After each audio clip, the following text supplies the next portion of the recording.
I'm Peter Bojtos. I'm an independent director of a number of companies. In other words, I don't run any one particular company. I used to do that, but for the last 20 years, I've been sitting on the boards trying to help CEOs with their vision of how they want to build up their junior companies. Right now, I'm a director of 4 companies: Apogee Silver, working down in Bolivia; Sage Gold, working in Timmins, Ontario; European Uranium, which is working in Slovakia; and Kalimantan Gold, which is, has a large drilling project going on in the Borneo part of Indonesia.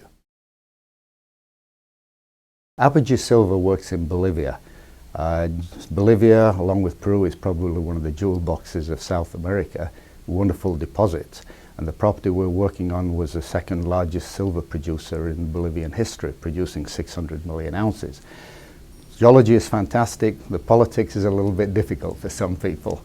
However, we've worked there for quite a number of years, and we know how to work there, and we believe that we're doing things correctly and that the government will work favorably with us as well. With Sage Gold, we're in Timmins, Ontario. You can't ask for a better place.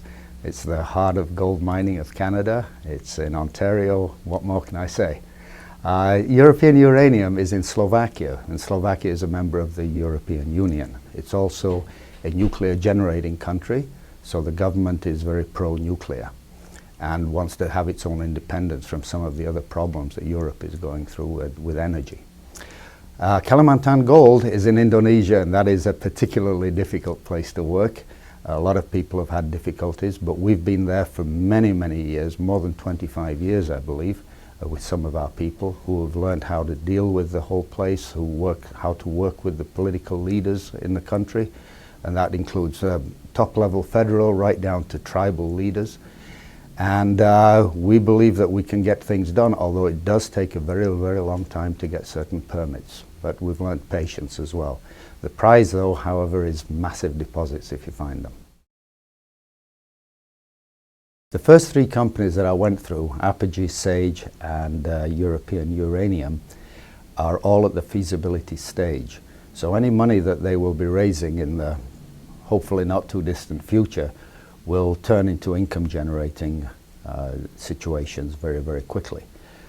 The 4th one that I mentioned, Kalimantan Gold, is purely at the exploration stage, but all of the drilling is being funded by a major company, Freeport, a subsidiary of Freeport-McMoRan, who know how to operate in Indonesia very well. So the trick with all of these, right now we're in very difficult economic times. Investors really don't want to go for just pure capital gains, speculative stocks, but we believe that we're very close to producing income from each of these properties.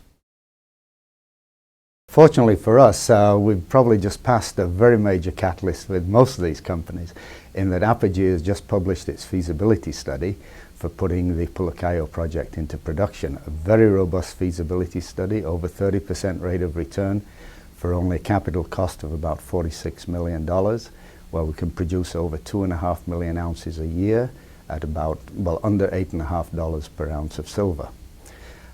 Sage Gold has just published, yesterday in fact, its first preliminary economic assessment.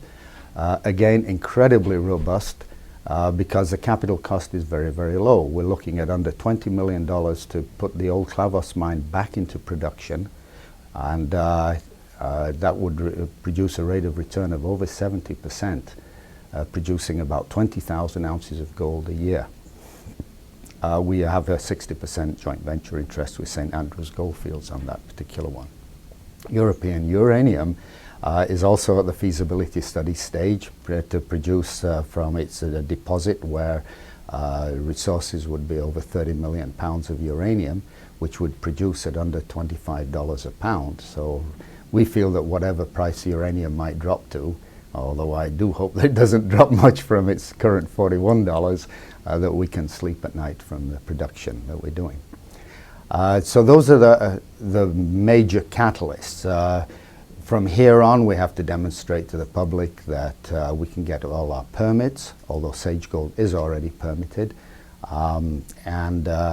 The last remaining one, Kalimantan Gold, as I said, is pure exploration at this stage, but it is being funded by somebody else.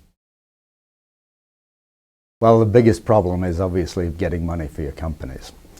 And investors have really turned off from putting money into speculative things where they really don't know the outcome. In good times, that would produce capital gains when you pull a good drill hole, but right now we're not getting those capital gains from good news particularly.